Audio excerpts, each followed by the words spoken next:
Welcome to VL Academy. In the video, final accounts of companies exercise problem number 24 நம்ம பார்க்க போறோம், which is in page number 7.106 and 7.107. இதுதாங்க 24th problem ஓட question. அதோட trial balance கொடுத்திருக்காங்க. And if you have a textbook, that is fine. அப்படி இல்லைங்கிறப்போ video pass பண்ணி நீங்க questionஐ காப்பி பண்ணிக்கோங்க. ஒன்லி தென் நான் ஆன்சர் நான் உங்களுக்கு எக்ஸ்பிளைன் பண்றப்போ it will be easy for you. So this is another part of question. இதில் அட்ஜஸ்ட்மெண்ட்ஸ் எல்லாம் கொடுத்துருக்காங்க. இதில் ஃபர்ஸ்ட் அட்ஜஸ்ட்மெண்ட் க்ளோசிங் ஸ்டாக் அது எல்லா ப்ராப்ளம்லையும் பார்த்துட்டோம். அண்ட் டெப்ரிஷியேஷன் இங்கே வந்து பர்சன்டேஜாக கொடுக்காம அமௌண்ட்டாகவே கொடுத்துருக்காங்க. அண்ட் மோரோவர் எல்லா ஃபிக்ஸட் அசட்டுக்கும் சேர்த்து 10,000 rupees டெப்ரிஷியேஷன் கொடுத்துருக்காங்க. அண்ட் டைரக்டர்ஸ் ஃபீஸ் பார்த்தீங்க அப்படின்னா 1,800 rupees அவுட்ஸ்டாண்டிங் ஆகியிருக்கு. அண்ட் 6,200 rupees வந்து ஸ்டாஃப் ப்ராவிடென்ட் ஃபண்டுக்கு போய் சேர வேண்டிய அமௌண்ட்டை. ஸோ அந்த ஸ்டாஃப் ப்ராவிடென்ட் ஃபண்டோடு சேர்த்து இதை ஆட் பண்ணணும். And interest accrued on investment amount to ₹2,750.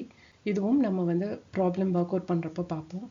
And provision of ₹50,000 for tax in respect of the profit for 2019-20 considered necessary.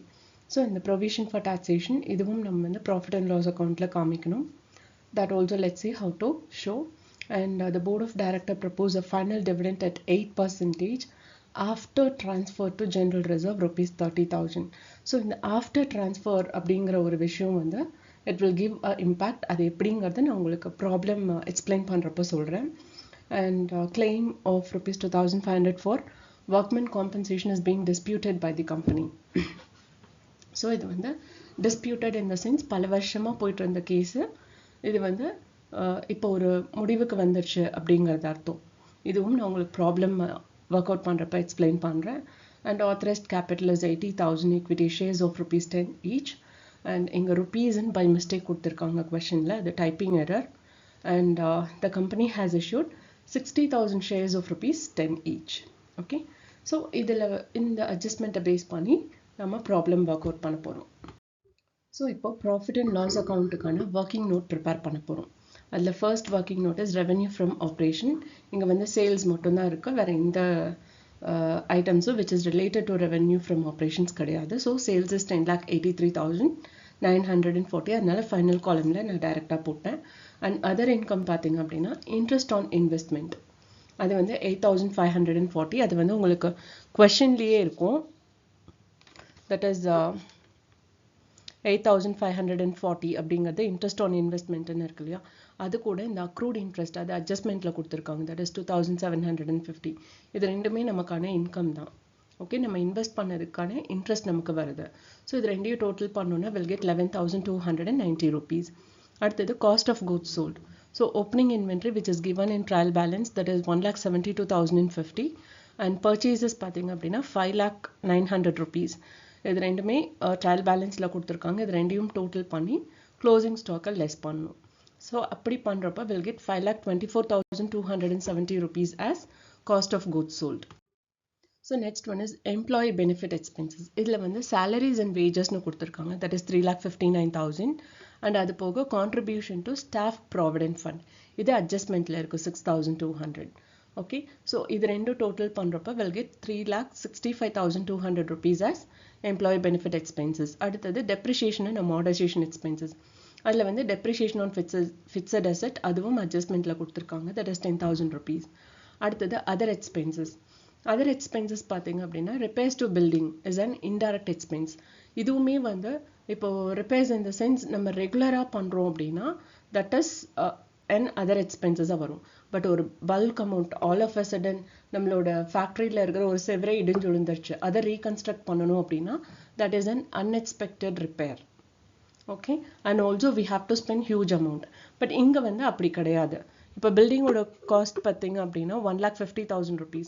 But repairs வந்து ₹26,810 தான். So it is not a bulk amount.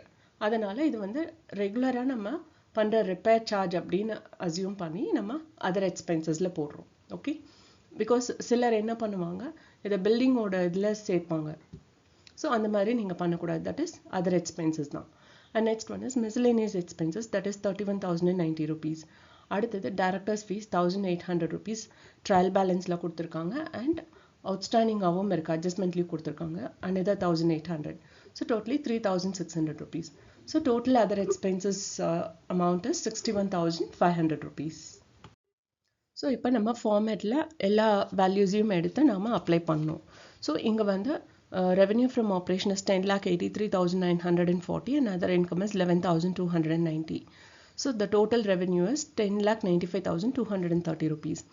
அதுக்கப்புறம் expenses கீழே பார்த்தீங்க அப்படின்னா cost of good sold, employee benefit expenses, இதெல்லாம் வந்து திரும்ப நான் எக்ஸ்பிளைன் பண்ண வேண்டியதில்லை. இதெல்லாமே நம்ம ஒர்க்கிங் நோட்டாக கால்குலேட் பண்ணிட்டோம், அதோட டோட்டல் வேல்யூ எடுத்து அப்படியே அப்ளை பண்ணுறோம். ஸோ அப்படி அப்ளை பண்ணுறப்ப will get total expenses values 9,60,970 rupees. இப்போது டோட்டல் ரெவன்யூலேருந்து டோட்டல் எக்ஸ்பென்சஸை லெஸ் பண்ணோம் அப்படின்னா will get a net profit, that is 1,34,260 rupees.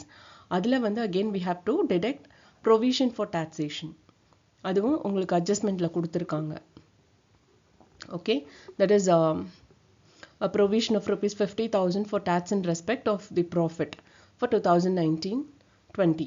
So அது வந்து அந்த 50,000 நம்ம டிடெக்ட் பண்ணணும். அது போக which is transfer to reserve, நம்ம நிறையா ப்ராப்ளமில் என்ன பண்ணியிருப்போம்னா இந்த transfer to reserve நமக்கு கிடைச்ச அந்த ப்ரொவிஷன் ஃபார் டாக்ஸேஷன் எல்லாம் டிடெக்ட் பண்ணதுக்கப்புறம் கிடைக்கிற ப்ராஃபிட்லேருந்து தனியாக பிரித்து நம்ம ரிசர்வ்ஸ் அண்ட் சர்ப்ளஸுக்கு கீழே போடுவோம். பட் இங்கே வந்து நம்ம இங்கேயே டிடெக்ட் பண்ணியிருக்கோம். ஏன் அப்படின்னா அங்கே அட்ஜஸ்ட்மெண்ட்டில் கொடுத்துருக்காங்க பாருங்கள். That is a board of director propose a final dividend at 8% after transferring to general reserve rupees 30,000.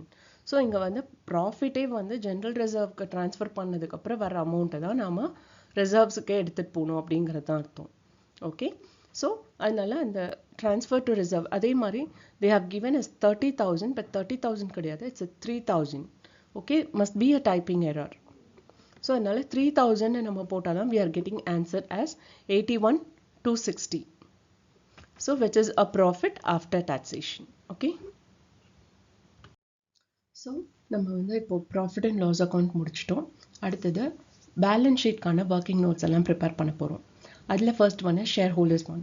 So அது கீழே என்ன வரும், ஷேர் ரிலேட்டடான விஷயங்கள் எல்லாம் வரும், அதாவது கேபிட்டல் நேச்சர் ஆஃப் திங்ஸ். அதில் வந்து first one is equity share capital, that is 6 lakh rupees. அதுவும் உங்களுக்கு அட்ஜஸ்ட்மெண்ட்டில் கொடுத்துருக்காங்க, that is 60,000 shares of rupees 10 each. அடுத்தது reserves and surplus. Reserves and surplus கீழே ஜென்ரல் ரிசர்வ் தட் இஸ் 2,50,000 அண்ட் அது போக ப்ராஃபிட்லேருந்து ஒரு 3,000 rupees ஜென்ரல் ரிசர்வ்க்கு ட்ரான்ஸ்ஃபர் பண்ணியிருக்கோம். ஸோ அதை நம்ம ஜென்ரல் ரிசர்வோட ஆட் பண்ணணும். And profit and loss credit side கொடுத்துருந்தாங்க அப்படின்னா அதை வந்து நம்ம இங்கே ரிசர்வ்ஸில் அது வந்து ரீடைன்ட் ஏர்னிங், கிரெடிட் சைடில் ப்ராஃபிட் அண்ட் லாஸ் அக்கௌண்ட் இருந்ததுன்னா that is call retained earning.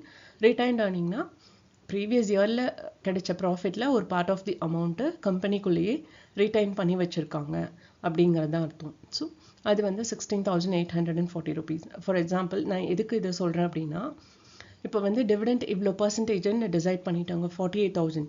நமக்கான ப்ராஃபிட் வந்து லைக் இப்போ 81,260 வந்திருக்கு. ஸோ இதை நம்ம ஈக்குவலாக ஒருத்தருக்கும் ஒரு 50 பைசா 75 பைசான்னெல்லாம் பிரித்து கொடுக்க முடியாது. ஸோ ஒரு ரவுண்ட் அப் அமௌண்ட்டாக தான் கொடுப்பாங்க. ஸோ அப்படி ரவுண்ட் அப் அமௌண்ட்டாக ஆக்குறதுக்காக தான் பேலன்ஸ் அமௌண்ட்டை வந்து இவங்க ரீடைன்ட் ஏர்னிங்காக வைக்கிறது. ஓகே, அதுவும் ஒரு reason. And second one is இது வந்து ஃப்யூச்சரில் ஏதாவது எமர்ஜென்சி பர்பஸ்க்காக யூஸ் பண்ணுறதுக்காகவும் அந்த ஏர்னிங்ஸை ரீடைன் பண்ணி வைப்பாங்க. Okay, and that has been disclosed to the share holders also. உங்களுடைய ப்ராஃபிட் இவ்வளோ ரூபாய் கம்பெனிக்காக இங்கே இருக்குது அப்படிங்கிறதும் they'll disclose, nothing will be hidden.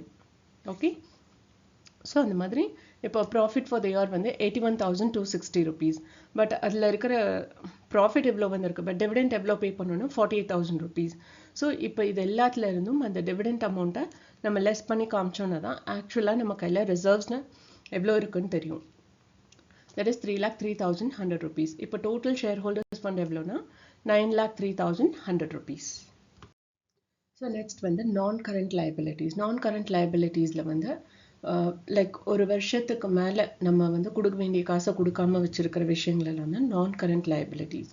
இப்போ ஸ்டாஃப் ப்ராவிடென்ட் ஃபண்ட் அப்படின்னு பார்த்தீங்கன்னா மாதம் ப்ராவிடென்ட் ஃபண்ட் அமௌண்ட்டை நம்ம டிடெக்ட் பண்ணுவோம்.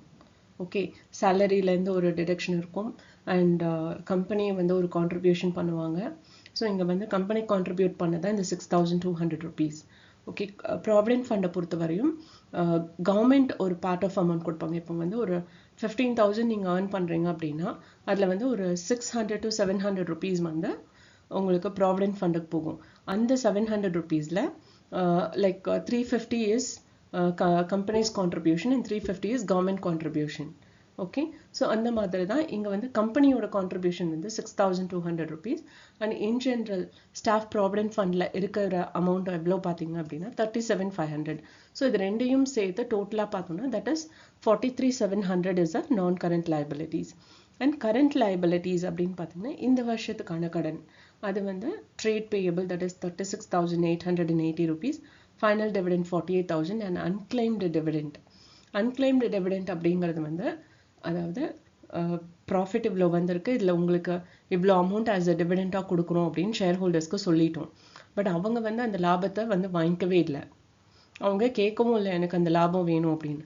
அதனால அது கம்பெனிக்குள்ளே அப்படியே இருக்கு. ஸோ இது வந்து அப் டு 7 years வரையும் அது லைபிலிட்டியாக இருக்கும். 7 yearsக்கு மேலவும் அவங்க கிளைம் பண்ணவே இல்லை அப்படின்னா that will be transferred to one kind of fund that is investors education fund or something else. அது நான் ப்ராப்பராக பார்க்கல, பட் அந்த மாதிரி ஒரு ஃபண்டுக்குள்ளே அந்த அமௌண்ட்டை ட்ரான்ஸ்ஃபர் பண்ணிடுவாங்க. But here it is considered as which is less than 7 years, அதாவது ப்ரீவியஸ் இயரோட டிவிடெண்டாக கூட இருக்கலாம். ஸோ அதனால் அதை வந்து கரண்ட் லைபிலிட்டியில் நம்ம போட்டிருக்கோம். And next one is director fees outstanding. So அட்ஜஸ்ட்மெண்ட்டில் இருக்கிறது எல்லாமே நமக்கு பேலன்ஸ் ஷீட்டில் வரும். ஸோ அவுட்ஸ்டாண்டிங்காக இருக்கிறதெல்லாம் கரண்ட் லைபிலிட்டிஸில் தான் வரும். So that is 1,800 rupees. So இதெல்லாம் total பண்ணுறப்ப will get 93,200 rupees as current liabilities. So நமக்கு liabilities எல்லாம் முடிஞ்சது. அடுத்தது assets பார்த்தோம் அப்படின்னா first one is non-current assets. So நம்ம கையில் ப்ராப்பர்ட்டியாக சொத்தாக ஒரு வருஷத்துக்கு மேலே நம்ம கம்பெனிக்குள்ளே இருக்குது அப்படின்னா that is called non-current assets. So இதில் வந்து ஒரு லாங் டேர்ம் இன்வெஸ்ட்மெண்ட் பண்ணியிருக்கோம். ஸோ அதுவும் நமக்கு சொத்து தான், that is 2,88,950. அடுத்தது பார்த்தீங்க அப்படின்னா building 1,50,000, machinery at cost 2 lakh, motor vehicle 30,000, furniture at cost 5,000. So இதெல்லாம் போக எல்லாத்துக்கும் சேர்த்து 10,000 rupees டெப்ரிஷியேஷன் அதை லெஸ் பண்ணணும். And also provision for depreciation உங்களுக்கு அட்ஜஸ்ட்மெண்ட்டில் கொடுத்துருக்காங்க, அதையும் சேர்த்து நம்ம டிடெக்ட் பண்ணணும். ஸோ இதுவும் வந்து டெப்ரிஷியேஷனுக்காக எடுத்து வச்ச அமௌண்ட்டு தான். ஓகே, ஸோ இது ரெண்டையும் சேர்த்து டோட்டல் பண்ணி நம்ம ஓவரால் அசெட்ஸோட வேல்யூலேருந்து நம்ம டிடெக்ட் பண்ணணும். அப்படி டிடெக்ட் பண்ணுறப்போ வில் கெட் 3,04,000 rupees. ஸோ இப்போது இன்வெஸ்ட்மெண்ட் அண்ட் ஃபிக்ஸட் அசெட்ஸ் ரெண்டையும் சேர்த்து நம்ம கிடைக்கிறது 5,92,950 rupees as நான்-கரண்ட் அசெட்ஸ். அடுத்தது கரண்ட் அசெட்ஸ். கரண்ட் அசெட்ஸில் வந்து trade receivables, closing inventories, bank balance and accrued interest received on investment. So இன்ட்ரெஸ்ட்டுங்கிறது வருஷம் நமக்கு வர்றது. ஓகே, ஸோ இதெல்லாம் நம்ம டோட்டல் பண்ணோம் அப்படின்னா will get 4,47,050 rupees. Okay, so with this all the working note is over related to balance sheet. So இப்போ நம்ம அதை ஃபார்மேட்டில் அப்ளை பண்ண போகிறோம். Share holders fund that is 9,03,100 rupees and non-current liabilities is 43,700 and current liabilities is 93,200. So total is 10,40,000 rupees. And assets la pathinga appadina non-current asset is 5,92,950 and current assets is 4,47,050 rupees. Total 10,40,000 rupees. இந்த video watch பண்ணதுக்கு ரொம்ப thanks. இந்த video நிஜமாவே இன்ஃபர்மேட்டிவாக இருக்குன்னு feel பண்ணிங்கன்னா like பண்ணுங்கள், share பண்ணுங்கள் and subscribe பண்ணுங்கள். அண்ட் மறக்காமல் பெல் பட்டன் கிளிக் பண்ணுங்கள். ஒன்லி தென் நான் என்னென்ன ப்ராப்ளம் அப்லோட் பண்ணுறேன் அப்படிங்கிறது உங்களுக்கு நோட்டிஃபிகேஷனில் வரும். Thank you once again.